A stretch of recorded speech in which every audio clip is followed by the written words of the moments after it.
ਵਾਹਿਗੁਰੂ ਜੀ ਕਾ ਖਾਲਸਾ ਵਾਹਿਗੁਰੂ ਜੀ ਕੀ ਫਤਿਹ।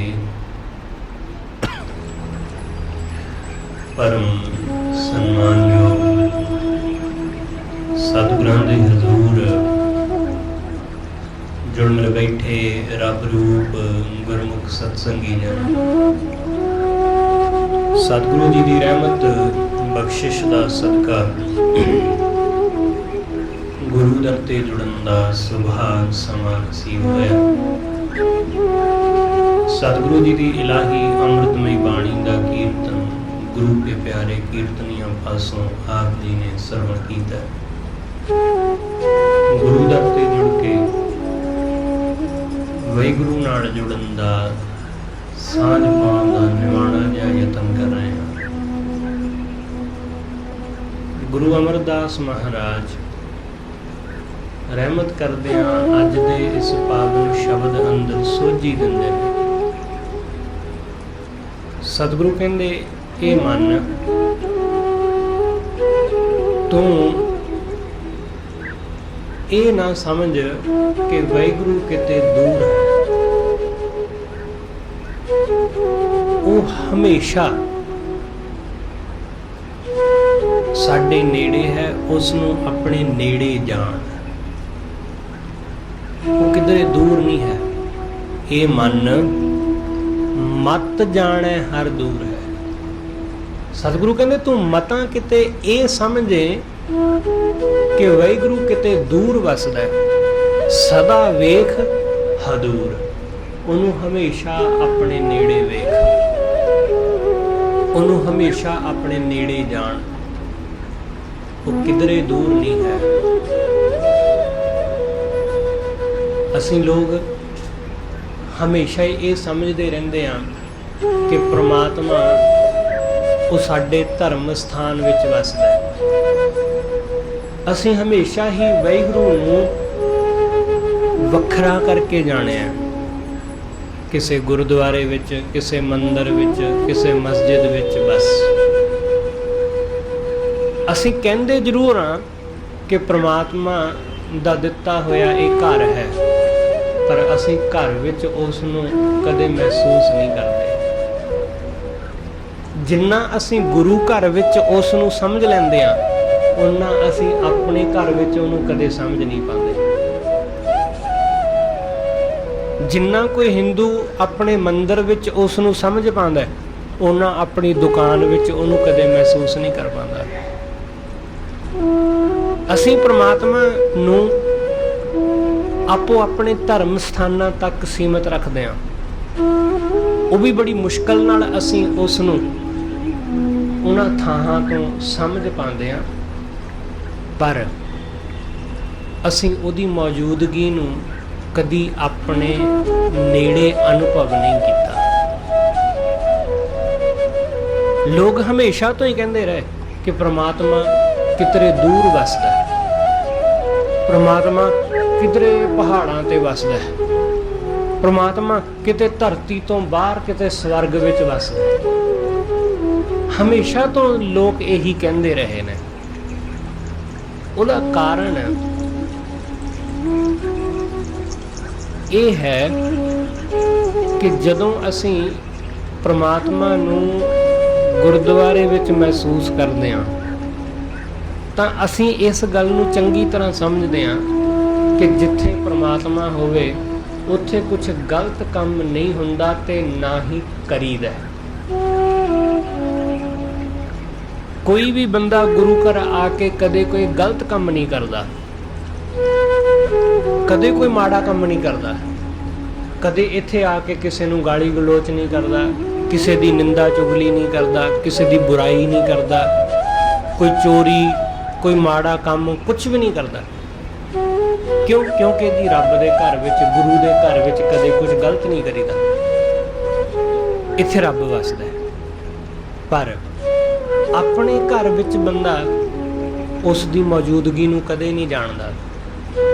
अपनी दुकान ते अपने ऑफिस विच इहो जिहा महसूस नहीं करदा, क्योंकि जे आदमी ऐसा ही अपने घर विच महसूस करेगा ਤਾਂ ਫਿਰ ਉਹ ਘਰ ਬਹਿ ਕੇ ਫਿਰ ਸ਼ਾਮ ਨੂੰ ਸ਼ਰਾਬ ਕਿਵੇਂ ਪੀਵੇਗਾ?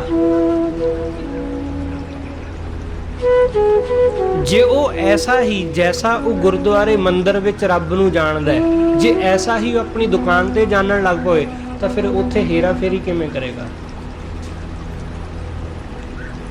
ਜੇ ਐਸਾ ਹੀ ਉਹ ਆਪਣੇ ਆਫਿਸ ਵਿੱਚ ਜਾਣਨ ਲੱਗ ਜਾਏ ਤਾਂ ਫਿਰ ਰਿਸ਼ਵਤਖੋਰੀ ਕਿਵੇਂ ਕਰੇਗਾ? ਇਸ ਕਰਕੇ ਲੋਕ ਰੱਬ ਨੂੰ ਸਿਰਫ ਮੰਦਿਰ ਗੁਰਦੁਆਰੇ ਤੱਕ ਹੀ ਸੀਮਤ ਰੱਖਦੇ ਨੇ, ਕਿਉਂਕਿ ਜਿਸ ਦਿਨ ਉਹ ਸਾਡੇ ਘਰ ਆ ਗਿਆ ਉਸ ਦਿਨ ਸਾਡੇ ਸਾਰੇ ਔਗਣ ਜਿਹੜੇ ਨੇ ਉਹ ਸਾਡੇ ਚੋਂ ਦੂਰ ਹੋ ਜਾਣੇ ਨੇ। ਉਸ ਦਿਨ ਅਸੀਂ ਆਪਣੇ ਘਰ ਵਿੱਚ ਆਪਣੀ ਘਰਵਾਲੀ ਨੂੰ, ਆਪਣੇ ਬੱਚਿਆਂ ਨੂੰ ਮੰਦਾ ਨਹੀਂ ਬੋਲਾਂਗੇ, ਆਪਣੇ ਘਰ ਵਿੱਚ ਰੱਖੇ ਨੌਕਰ ਨਾਲ ਮਾੜਾ ਸਲੂਕ ਨਹੀਂ ਕਰ ਸਕਾਂਗੇ। ਇਸ ਲਈ ਲੋਕ ਪਰਮਾਤਮਾ ਨੂੰ ਦੂਰ ਰੱਖਦੇ ਨੇ ਥੋੜਾ, ਕਿ ਹਾਂ ਠੀਕ ਹੈ ਤੁਸੀਂ ਗੁਰਦੁਆਰੇ ਵਿੱਚ ਰਹੋ, ਅਸੀਂ ਮਿਲ ਆਇਆ ਕਰਾਂਗੇ ਸਵੇਰੇ ਸ਼ਾਮ, ਅਸੀਂ ਕਿਤੇ ਮਹੀਨੇ ਬਾਅਦ ਸੰਗਰਾਂਦ ਤੇ ਆ ਜਾਇਆ ਕਰਾਂਗੇ। ਇਸ ਲਈ ਘਰਾਂ ਵਿੱਚ ਲੋਕ ਰੱਬ ਦੀ ਪੂਜਾ ਪਾਠ ਜ਼ਰੂਰ ਕਰਦੇ ਨੇ, ਉਹਨੂੰ ਸਿਮਰਨ ਦੇ ਜ਼ਰੂਰ ਨੇ, ਸਿਮਰਨ ਸਾਧਨਾ ਕਰਦੇ ਨੇ, ਪਰ ਉਹਨੂੰ ਹਮੇਸ਼ਾ ਆਪਣੇ ਘਰ ਵਿੱਚ ਮਹਿਸੂਸ ਨਹੀਂ ਕਰਦੇ। ਉਹਦਾ ਕਾਰਨ ਇਹੀ ਹੈ। ਪਰ ਸਾਡੇ ਮਹਿਸੂਸ ਕਰਨ ਜਾਂ ਨਾ ਕਰਨ ਨਾਲ ਕੋਈ ਫਰਕ ਨਹੀਂ ਪੈਂਦਾ, ਉਹ ਦੂਰ ਨਹੀਂ ਹੋ ਜਾਂਦਾ। ਸਤਿਗੁਰੂ ਕਹਿੰਦੇ ਉਹ ਰਹਿੰਦਾ ਉੱਥੇ ਹੀ ਹੈ, ਉਹ ਰਹਿੰਦਾ ਸਾਡੇ ਨਾਲ ਹੀ ਹੈ। ਅਸੀਂ ਹੋਈਏ ਜਾਂ ਨਾ ਹੋਈਏ ਉਹ ਵਾਹਿਗੁਰੂ ਮੌਜੂਦ ਹੀ ਹੁੰਦਾ। ਇਸ ਲਈ ਸਤਿਗੁਰੂ ਕਹਿੰਦੇ ਇਹ ਮਨ ਮਤ ਜਾਣੈ ਹਰ ਦੂਰ। ਮਤਾਂ ਕਿਤੇ ਤੂੰ ਇਹ ਭੁਲੇਖਾ ਖਾਵੇਂ ਕਿ ਪ੍ਰਮਾਤਮਾ ਦੂਰ ਹੈ, ਉਹ ਤਾਂ ਕਿਤੇ ਦੂਰ ਵਸਦਾ, ਉਹ ਤਾਂ ਕਿਤੇ ਸਵਰਗ ਵਿੱਚ ਵਸਦਾ। ਸਤਿਗੁਰੂ ਕਹਿੰਦੇ ਇਹ ਛੱਡ, ਸਦਾ ਵੇਖ ਹਦੂਰ, ਤੂੰ ਉਹਨੂੰ ਹਮੇਸ਼ਾ ਨੇੜੇ ਵੇਖ। ਸਤਿਗੁਰੂ ਕਹਿੰਦੇ ਨੇੜਾ ਹੈ ਦੂਰ ਨਾ ਜਾਣਿਓ, ਉਹ ਬੜਾ ਨੇੜੇ ਹੈ, ਉਹਨੂੰ ਦੂਰ ਨਾ ਜਾਣੋ, ਉਹ ਬੜਾ ਨੇੜੇ। ਸੱਦ ਸੁਣਦਾ, ਸੱਦ ਵੇਖਦਾ, ਉਹ ਹਮੇਸ਼ਾ ਸਾਨੂੰ ਸੁਣਦਾ ਹੈ ਤੇ ਸਾਨੂੰ ਵੇਖਦਾ ਹੈ। ਅਸੀਂ ਕਿਤੇ ਵੀ ਕਿਧਰੇ ਵੀ ਕੁਛ ਵੀ ਕਰ ਰਹੇ ਹੋਈਏ, ਚੰਗਾ ਮੰਦਾ ਕੁਛ ਵੀ, ਪਾਪ ਜਾਂ ਪੁੰਨ, ਸਭ ਉਹ ਸਾਨੂੰ ਦੇਖਦਾ ਹੈ। ਅਸੀਂ ਜੋ ਵੀ ਕਰਦੇ ਹਾਂ ਉਹ ਸਭ ਦੇਖਦਾ। ਸੱਦ ਸੁਣਦਾ, ਸੱਦ ਵੇਖਦਾ। ਕਿਉਂ? ਸਤਿਗੁਰੂ ਕਹਿੰਦੇ ਸ਼ਬਦ ਰਿਹਾ ਭਰਪੂਰ, ਗੁਰੂ ਦੇ ਸ਼ਬਦ ਰਾਹੀਂ ਉਸ ਭਰਪੂਰ ਵਾਹਿਗੁਰੂ ਨੂੰ ਅਸੀਂ ਜਾਣ ਲੈਂਦੇ ਹਾਂ,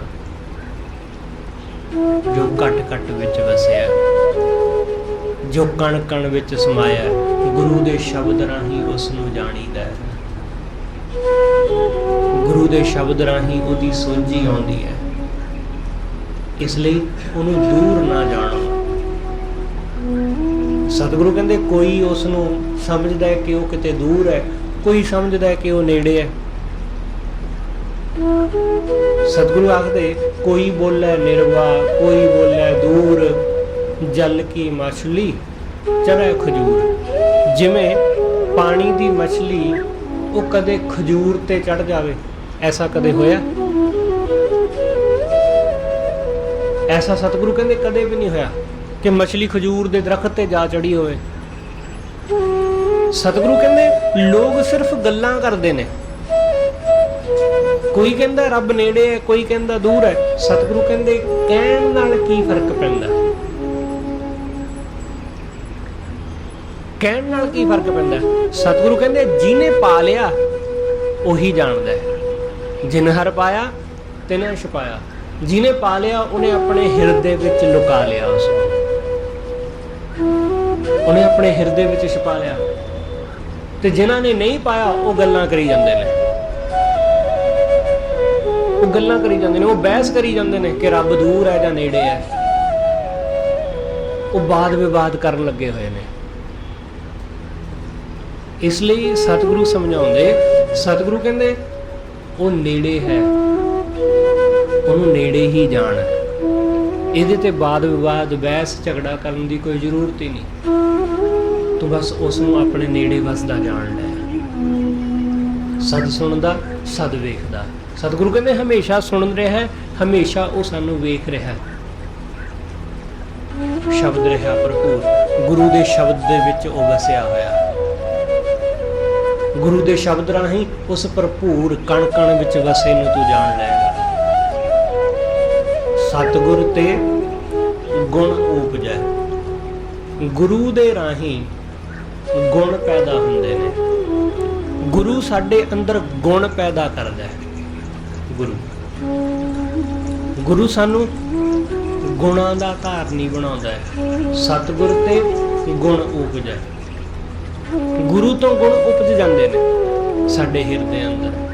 ਜਿਵੇਂ ਟੀਚਰ ਕੀ ਕਰਦਾ ਹੈ? ਟੀਚਰ ਬੰਦੇ ਦੇ ਅੰਦਰ, ਬੱਚੇ ਦੇ ਅੰਦਰ ਗੁਣ ਪੈਦਾ ਕਰਦਾ ਹੈ। ਉਹ ਗੁਣ ਪੈਦਾ ਕਰਦਾ ਹੈ। ਇੰਜੀਨੀਅਰਿੰਗ ਕਾਲਜ ਵਿੱਚ ਪੜ੍ਹਨ ਵਾਲਾ ਵਿਦਿਆਰਥੀ, ਉਹ ਜਦੋਂ ਉਹਦੇ ਵਿੱਚ ਐਡਮਿਸ਼ਨ ਲੈਂਦਾ ਤਾਂ ਉਹਦੇ ਕੋਲ ਕੀ ਹੁੰਦਾ? ਕੁਝ ਵੀ ਨਹੀਂ, ਕੋਈ ਗੁਣ ਨਹੀਂ। ਉਹਨੂੰ ਨਹੀਂ ਪਤਾ ਕਿ ਇੰਜੀਨੀਅਰਿੰਗ ਕੀ ਹੁੰਦੀ ਹੈ। ਪਰ ਜਦੋਂ ਜਿਵੇਂ ਜਿਵੇਂ ਉਹ ਜਾਂਦਾ ਹੈ ਪੜ੍ਹਨ ਵਾਸਤੇ, ਤਾਂ ਟੀਚਰ ਉਹਦੇ ਅੰਦਰ ਹੌਲੀ ਹੌਲੀ ਗੁਣ ਭਰਦਾ ਜਾਂਦਾ ਹੈ। ਤੇ ਜਦੋਂ ਉਹ ਵਿਦਿਆਰਥੀ ਆਪਣਾ ਕਾਲਜ ਕੰਪਲੀਟ ਕਰਕੇ ਬਾਹਰ ਆਉਂਦਾ ਤਾਂ ਉਹ ਇੱਕ ਇੰਜੀਨੀਅਰ ਜਾਂ ਇੱਕ ਡਾਕਟਰ ਕੁਛ ਨਾ ਕੁਛ ਬਣ ਕੇ ਬਾਹਰ ਆਉਂਦਾ। ਪਹਿਲਾਂ ਕੀ ਸੀ? ਉਹ ਪਹਿਲਾਂ ਇੱਕ ਆਮ ਸੀ, ਇੱਕ ਆਮ ਜਿਹਾ ਸਟੂਡੈਂਟ ਸੀ, ਆਮ ਜਿਹਾ ਇੱਕ ਮਨੁੱਖ ਸੀ। ਪਰ ਜਦੋਂ ਉਹ ਆਪਣੀ ਸਟੱਡੀ ਕੰਪਲੀਟ ਕਰਕੇ ਆਇਆ ਤਾਂ ਉਹ ਇੱਕ ਸਕਿੱਲ, ਇੱਕ ਗੁਣ ਲੈ ਕੇ ਬਾਹਰ ਨਿਕਲਿਆ। ਐਸਾ ਹੀ ਅਸੀਂ ਗੁਰੂ ਦੇ ਦਰ ਆਉਂਦੇ ਹਾਂ ਤਾਂ ਕੁਛ ਵੀ ਨਹੀਂ ਹੁੰਦੇ। ਅਸੀਂ ਕੁਛ ਵੀ ਨਹੀਂ ਹੁੰਦੇ। ਜਦੋਂ ਗੁਰੂ ਦੇ ਕੋਲ ਬੈਠਦੇ ਹਾਂ, ਗੁਰੂ ਸਾਡੇ ਅੰਦਰ ਗੁਣ ਭਰਦਾ ਹੈ। ਗੁਰੂ ਸਾਨੂੰ ਗੁਣ ਦਿੰਦਾ ਹੈ। ਉਹ ਗੁਣਾਂ ਦਾ ਧਾਰਨੀ ਬਣਾਉਂਦਾ ਸਾਨੂੰ। ਇਸ ਲਈ ਸਤਿਗੁਰੂ ਕਹਿੰਦੇ ਸਤਿਗੁਰ ਤੇ ਗੁਣ ਉਪਜੈ। ਗੁਰੂ ਰਾਹੀਂ ਪ੍ਰਭ ਮੇਲੈ ਜਾਂ ਪ੍ਰਭ ਮੇਲੈ ਸੋਏ। ਜਦੋਂ ਉਹ ਪ੍ਰਭੂ ਨਾਲ ਕਿਰਪਾ ਕਰਕੇ ਮੇਲ ਦਿੰਦਾ ਹੈ, ਉਸ ਵਾਹਿਗੁਰੂ ਨਾਲ ਰਹਿਮਤ ਕਰਕੇ ਜੋੜ ਦਿੰਦਾ ਹੈ। ਜਾਂ ਪ੍ਰਭ ਮੇਲੈ ਸੋਏ। ਸਤਿਗੁਰੂ ਕਹਿੰਦੇ ਜਦੋਂ ਉਸਨੇ ਪ੍ਰਭੂ ਨਾਲ ਮੇਲ ਦਿੱਤਾ, ਉਸ ਵਾਹਿਗੁਰੂ ਨਾਲ ਜੋੜ ਦਿੱਤਾ, ਗੁਣਾਂ ਦਾ ਸਦਕਾ ਹੀ ਅਸੀਂ ਉਹਦੇ ਨਾਲ ਜੁੜ ਪਾਉਂਦੇ ਹਾਂ। ਗੁਣਾਂ ਦਾ ਸਦਕਾ ਹੀ ਸਾਨੂੰ ਉਹਦੇ ਨਾਮ ਦਾ ਖਜ਼ਾਨਾ ਮਿਲ ਪੈਂਦਾ। ਜਿਵੇਂ ਜਿਹੜਾ ਬੰਦਾ ਗੁਣਾਂ ਦਾ ਧਾਰਨੀ ਹੋ ਜਾਂਦਾ ਹੈ, ਉਹ ਹੌਲੀ ਹੌਲੀ ਆਪਣੇ ਜੀਵਨ ਨੂੰ ਵਧੀਆ ਢੰਗ ਨਾਲ ਜੀਣ ਲੱਗ ਜਾਂਦਾ ਹੈ। ਉਹ ਕਮਾਈ ਕਰਨ ਲੱਗ ਜਾਂਦਾ ਹੈ। ਉਸ ਕਮਾਈ ਰਾਹੀਂ, ਉਸ ਮਾਇਆ ਰਾਹੀਂ ਉਹਦਾ ਜੀਵਨ ਥੋੜ੍ਹਾ ਸੌਖਾ ਹੋ ਜਾਂਦਾ ਹੈ। ਸਤਿਗੁਰੂ ਕਹਿੰਦੇ ਐਸਾ ਹੀ ਜਦੋਂ ਉਸ ਵਾਹਿਗੁਰੂ ਦੇ ਗੁਣਾਂ ਨੂੰ ਗੁਰੂ ਰਾਹੀਂ ਅਸੀਂ ਧਾਰਨ ਕਰਦੇ ਹਾਂ ਤਾਂ ਉਸ ਵਾਹਿਗੁਰੂ ਦੇ ਨਾਲ ਜੁੜਨਾ ਸੌਖਾ ਹੋ ਜਾਂਦਾ ਹੈ। ਜਾਂ ਪ੍ਰਭ ਮੇਲੈ ਸੋਏ। ਜਦੋਂ ਉਹ ਕਿਰਪਾ ਕਰਕੇ ਆਪਣੇ ਨਾਲ ਮੇਲ ਲੈਂਦਾ। ਸਹਿਜੇ ਨਾਮ ਧਿਆਈ ਹੈ। ਸਤਿਗੁਰੂ ਕਹਿੰਦੇ ਸਹਿਜੇ ਹੀ ਉਸ ਪਰਮੇਸ਼ਰ ਦੇ ਨਾਮ ਨੂੰ ਧਿਆ। ਸਹਿਜ ਵਿੱਚ, ਜਿਹਨੂੰ ਸਤਿਗੁਰੂ ਕਹਿੰਦੇ ਸਹਿਜ ਬਿਲੋਵੋ ਜੈਸੇ ਤਤ ਨਾ ਜਾਈ, ਕਿ ਸਹਿਜੇ ਸਹਿਜੇ ਉਸ ਪਰਮਾਤਮਾ ਨੂੰ ਸਿਮਰੋ।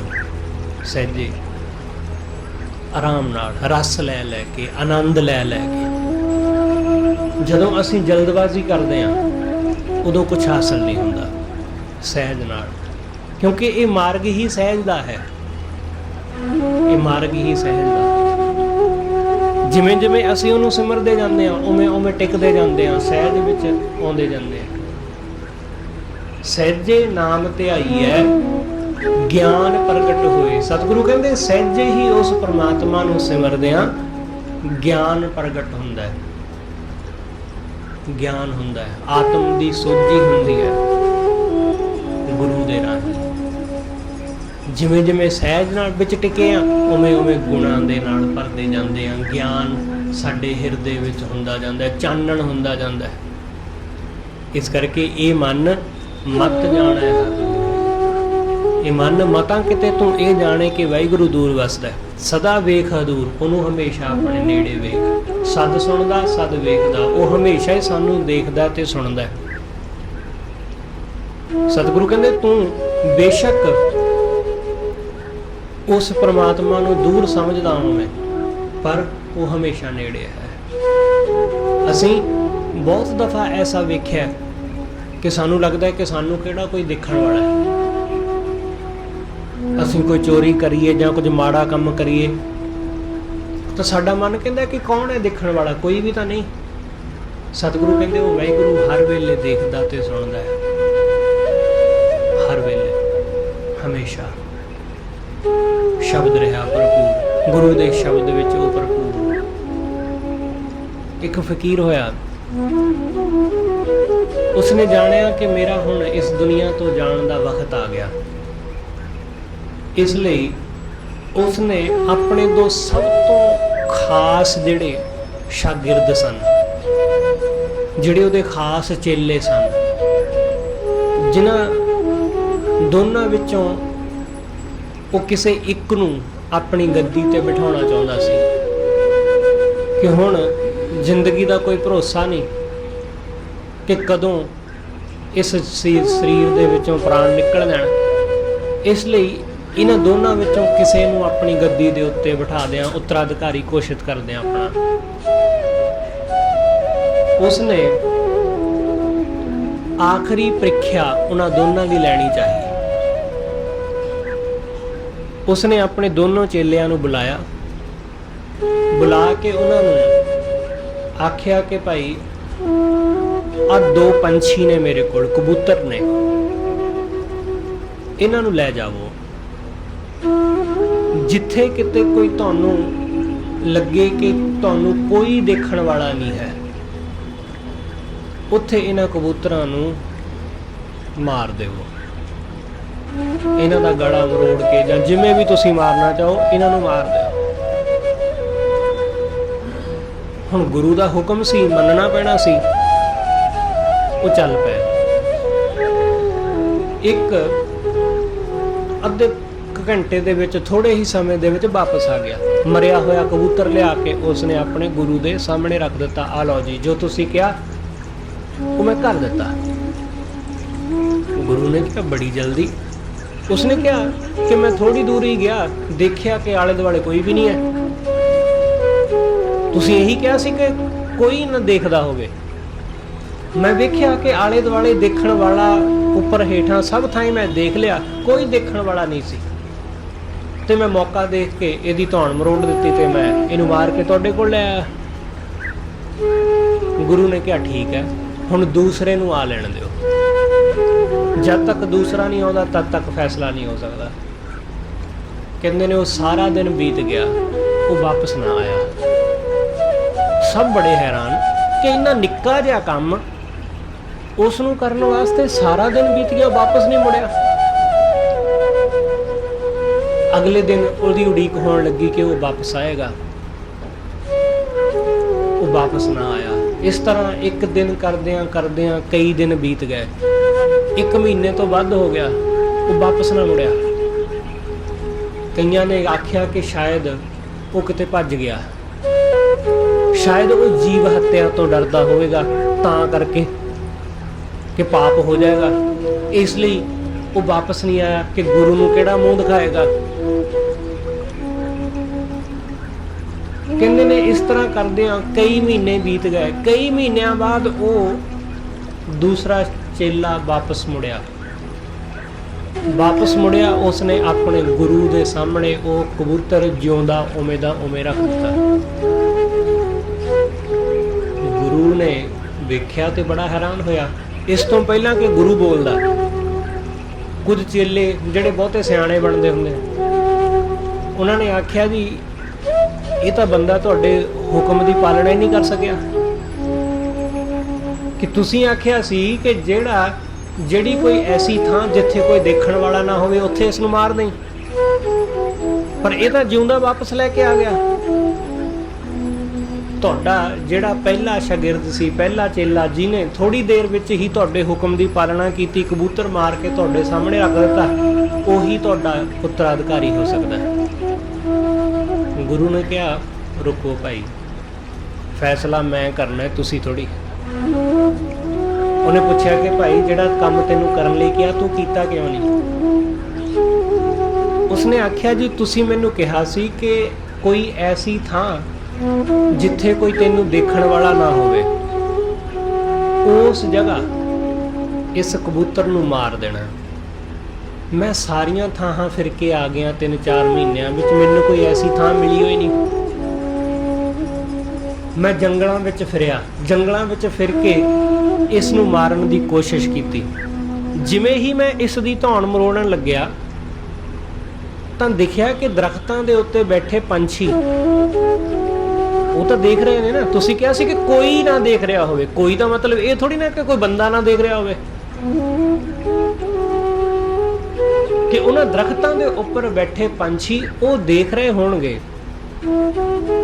ਮੈਂ ਪਹਾੜਾਂ ਦੀਆਂ ਗੁਫਾਵਾਂ ਵਿੱਚ, ਕੰਦਰਾਂ ਵਿੱਚ ਜਾ ਕੇ ਇਸ ਨੂੰ ਮਾਰਨ ਦੀ ਕੋਸ਼ਿਸ਼ ਕੀਤੀ, ਪਰ ਜਦੋਂ ਮੈਂ ਇਸ ਨੂੰ ਮਾਰਨ ਲੱਗਿਆ ਤਾਂ ਮੇਰੇ ਮਨ 'ਚ ਖਿਆਲ ਆਇਆ ਕਿ ਹੋਰ ਨਹੀਂ, ਮੈਂ ਵੀ ਤਾਂ ਦੇਖ ਹੀ ਰਿਹਾ ਇਸ ਨੂੰ, ਮੇਰੀਆਂ ਅੱਖਾਂ ਵੀ ਤਾਂ ਦੇਖ ਹੀ ਰਹੀਆਂ ਨੇ।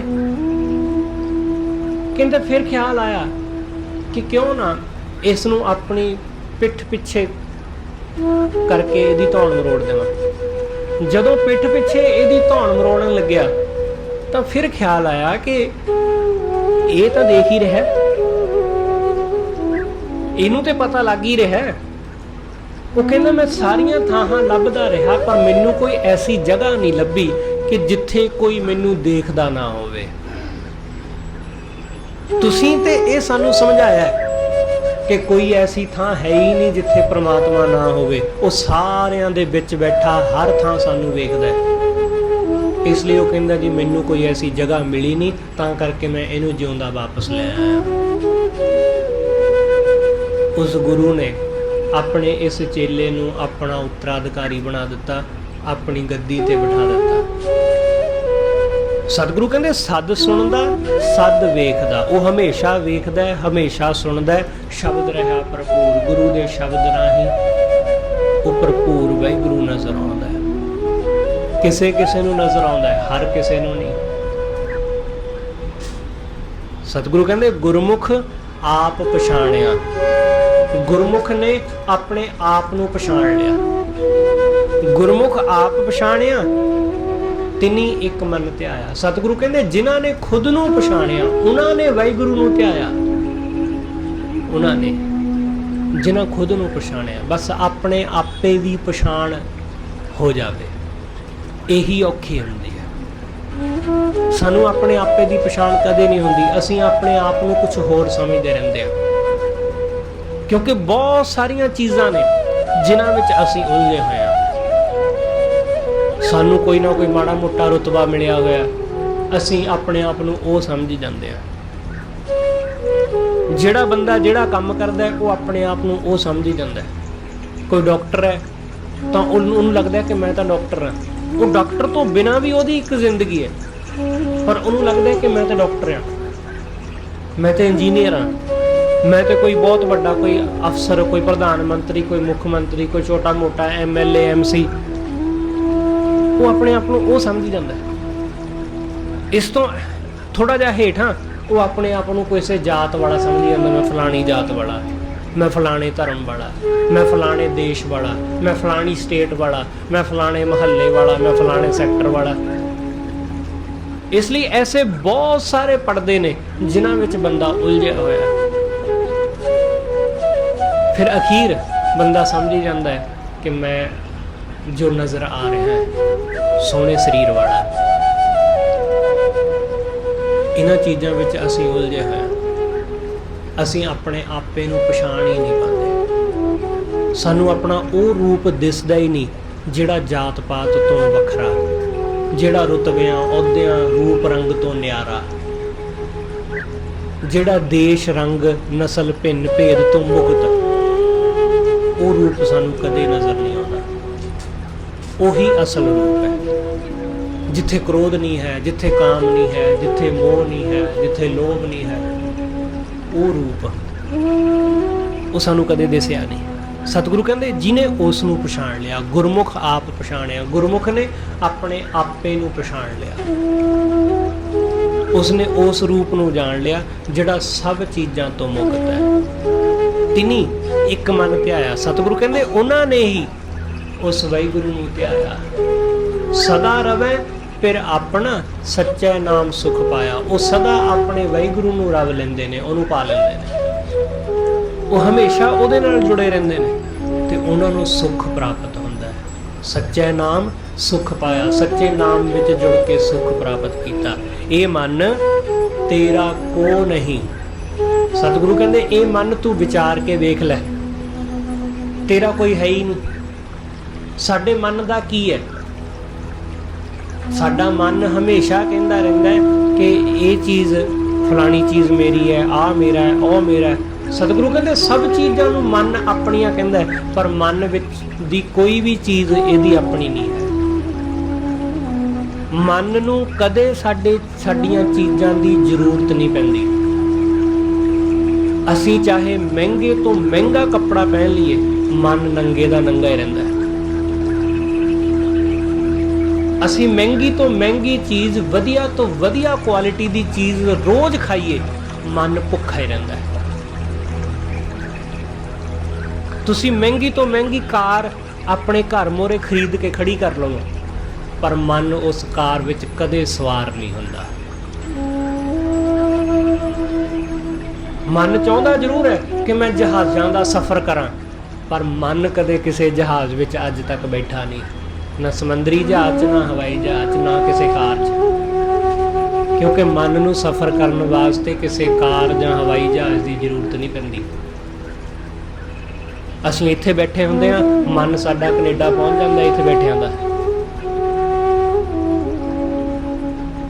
मन ਨੂੰ ਜਹਾਜ਼ਾਂ ਦੀ ਜਾਂ ਵੀਜ਼ਿਆਂ ਦੀ ਲੋੜ ਨਹੀਂ ਪੈਂਦੀ। ਇਸ ਲਈ ਸਤਿਗੁਰੂ ਕਹਿੰਦੇ ਮਨ ਨੂੰ ਉਹ ਕੋਈ ਵੀ ਚੀਜ਼ ਨਹੀਂ ਚਾਹੀਦੀ, ਮਨ ਦੀ ਉਹ ਕੋਈ ਵੀ ਚੀਜ਼ ਨਹੀਂ ਹੈ ਜਿਹੜੀਆਂ ਚੀਜ਼ਾਂ ਸਾਡੇ ਕੋਲ ਹੈਗੀਆਂ ਨੇ। ਮਨ ਹੀ ਸਾਨੂੰ ਭਟਕਾਉਂਦਾ ਹੈ। मन ही कहता है कि आ भी हासिल कर लै, आ भी लै आ घर, आ भी खरीद लै, फलानी चीज़ भी लै लै, आ भी हासिल कर लै। मन सारिया चीज़ों के मगर भजदा है, पर मन नूं कोई भी चीज़ कदे नसीब नहीं हुंदी। वो सारिया चीज़ां तन हंडाउंदा है। तन कार दा सफ़र तन करदा है, जहाज़ दा सफ़र तन करदा है, कपड़ा लीड़ा तन पहनदा है, खाण पीण वो तन करदा है, शरीर करदा है। मन कुछ भी नहीं करदा इन्हां च। मन सिर्फ भुलेखे विच मन नूं लगदा है कि ये चीज़ां मैं वरतणीआं, पर मन कदे भी नहीं वरतदा। इस करके सतगुरु कहंदे ये मन तेरा को नहीं। हे मन तेरा कोई भी नहीं, ते ना ही इस मन दा कोई साख संबंध है। मन का किहदे नाल साख संबंध है? मन का किसी नाल कोई साख संबंध नहीं। साख संबंध भी सब तन दे ने, शरीर दे ने। जिस दिन शरीर मरिया उस दिन साख संबंध भी मर जाने ने।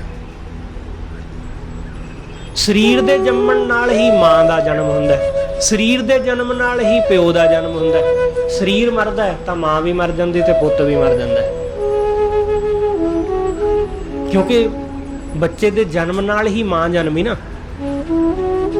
बच्चा मरिया ते मां भी मर गई नाल, क्योंकि वो रिश्ता भी तो उहदे जन्म नाल ही शुरू होया सी। इसलिए सतगुरु कहंदे ये मन तेरा को नहीं, तेरा कोई नहीं है। इत्थे कर वेख शब्द विचार। सतगुरु कहंदे शब्द की विचार करके चंगी तरह देख लै, चंगी तरह परख के देख लै इस गल नूं कि तेरा कुछ है। ना इस शरीर का कुछ है, ना इस साडे मन का कुछ है। हर सरनाई भज पौ। जे तेनू समझ आ गई ना इस गल दी कि तेरा कोई नहीं है इत्थे, तां फिर वाहिगुरू दी शरण विच दौड़ के चलिया जा, उहदे चरण पकड़ लै, उहदे चरण पकड़ लै। हर सरनाई भज पौ पाए है मोख द्वार, तां मोक्ष द्वार प्राप्त होवेगा जे उहदी शरण चलिया जाएगा। मन चीज़ों नूं पकड़ के बैठा होया, मन परिवार दे मोह विच उलझिया होया, पैसे दे लोभ विच उलझिया होया। मन नूं लगदा है कि जे ये चीज़ां छुट जाणगियां तां फिर मैं की करांगा। मन बंदे दे मन तन नूं भटकाउंदा है कि जे ये चीज़ां छुट गईयां, पैसा छुट गया तो गुजारा किवें होएगा। जे धीआं पुत्त इन्हां नूं छड्ड देंगा तां इन्हां दा कौन पिछे देखेगा? तू ही तो इन्हां नूं पालण वाला है, तू ही तो इन्हां नूं संभालण वाला है। जे तैनूं कुछ हो गया तो तेरे धीआं पुत्त कित्थे जाणगे? ਮਨ ਬੰਦੇ ਨੂੰ ਇਸ ਤਰ੍ਹਾਂ ਦੀਆਂ ਬਹੁਤ ਸਾਰੀਆਂ ਵਿਚਾਰਾਂ ਵਿੱਚ ਉਲਝਾਈ ਰੱਖਦਾ, ਇਸ ਲਈ ਬੰਦਾ ਕਦੇ ਵੀ ਵਾਹਿਗੁਰੂ ਨਾਲ ਜੁੜ ਨਹੀਂ ਪਾਉਂਦਾ। ਮਨ ਕੋਈ ਨਾ ਕੋਈ ਭੁਲੇਖਾ ਪਾਈ ਰੱਖਦਾ। ਜਿਵੇਂ ਹੀ ਤੁਸੀਂ ਜੁੜਨ ਲੱਗੋਗੇ, ਪਾਠ ਕਰਦੇ ਆ, ਬਾਣੀ ਪੜ੍ਹਦੇ ਆ, ਕਥਾ ਕੀਰਤਨ ਸੁਣਦੇ ਆ, ਜਿਵੇਂ ਹੀ ਤੁਸੀਂ ਸਿਮਰਨ ਕਰਦੇ ਆ, ਜੁੜਨ ਲੱਗੋਗੇ, ਮਨ ਪੱਕੀ ਗੱਲ ਹੈ ਕਿ ਕੋਈ ਨਾ ਕੋਈ ਤੁਹਾਨੂੰ ਫੁਰਨਾ ਦੇਵੇਗਾ, ਕੋਈ ਨਾ ਕੋਈ ਵਿਚਾਰ ਦੇਵੇਗਾ ਹੀ ਦੇਵੇਗਾ, ਜਿਹਦੇ ਨਾਲ ਜੁੜਦਿਆਂ ਤੁਸੀਂ ਫਿਰ ਰਹਿ ਜਾਓਗੇ।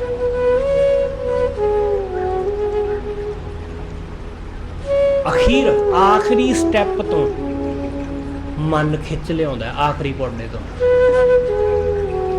ਬਸ ਮਿਲਣ ਹੀ ਲੱਗੇ ਸਾਂ, ਸਾਂਝ ਪੈਣ ਹੀ ਲੱਗੀ ਸੀ, ਮਨ ਮੋੜ ਲਿਆ ਤੁਹਾਨੂੰ। ਇਸ ਕਰਕੇ ਸਤਿਗੁਰੂ ਕਹਿੰਦੇ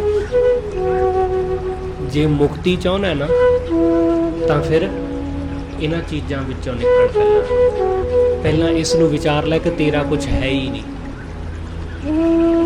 ਪਾਏ ਹੈ ਮੋਖ ਦੁਆਰ, ਤਾਂ ਮੋਕਸ਼ ਦੁਆਰ ਮਿਲੇਗਾ। ਸ਼ਬਦ ਸੁਣੀਏ, ਸ਼ਬਦ ਵੇਖੀਏ, ਸ਼ਬਦ ਸੁਣੀਏ, ਸ਼ਬਦ ਬੁੱਝੀਏ।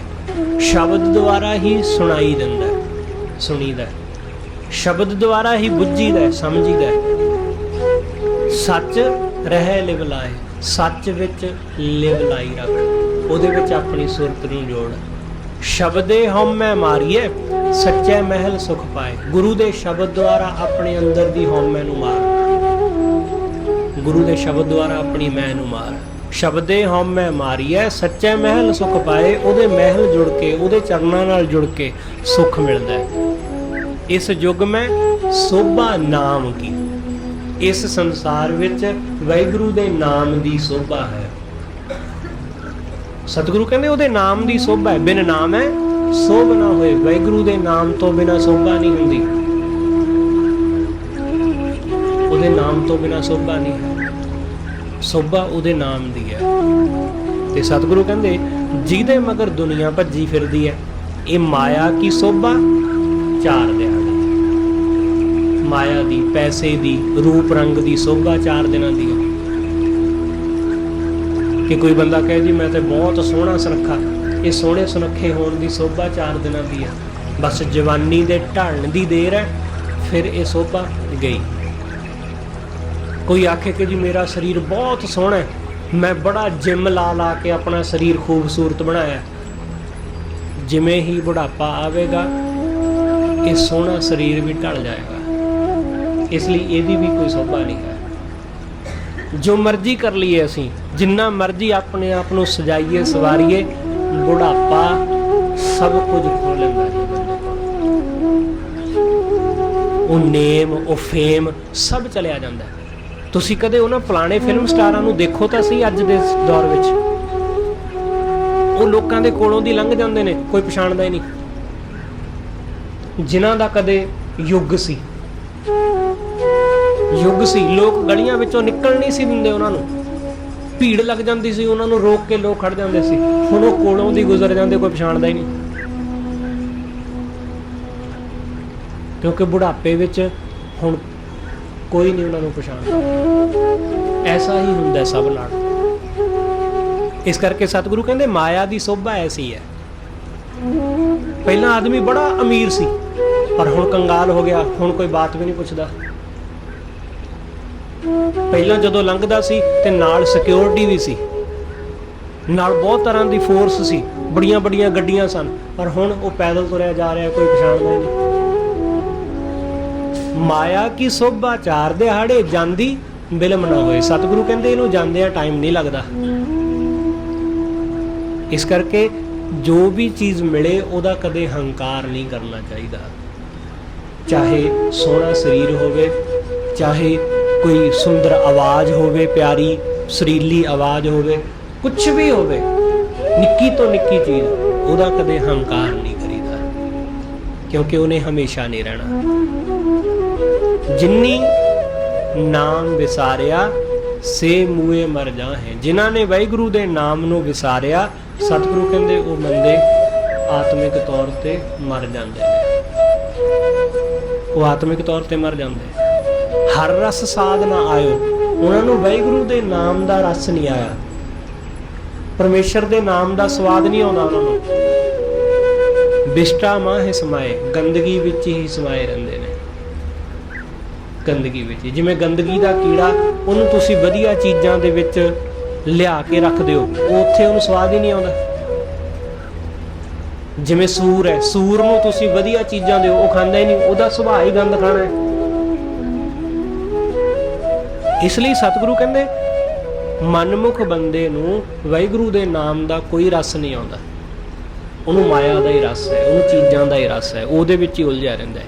ਇੱਕ ਆਪੇ ਬਖਸ਼ ਮਿਲਾਇਨ ਅਨਦਿਨ ਨਾਮੇ ਲਾਏ, ਇੱਕ ਇਹਨਾਂ ਨੂੰ ਆਪ ਹੀ ਕਿਰਪਾ ਕਰਕੇ ਬਖਸ਼ ਕੇ ਆਪਣੇ ਨਾਮ ਨਾਲ ਜੋੜ ਲੈਂਦਾ ਹੈ।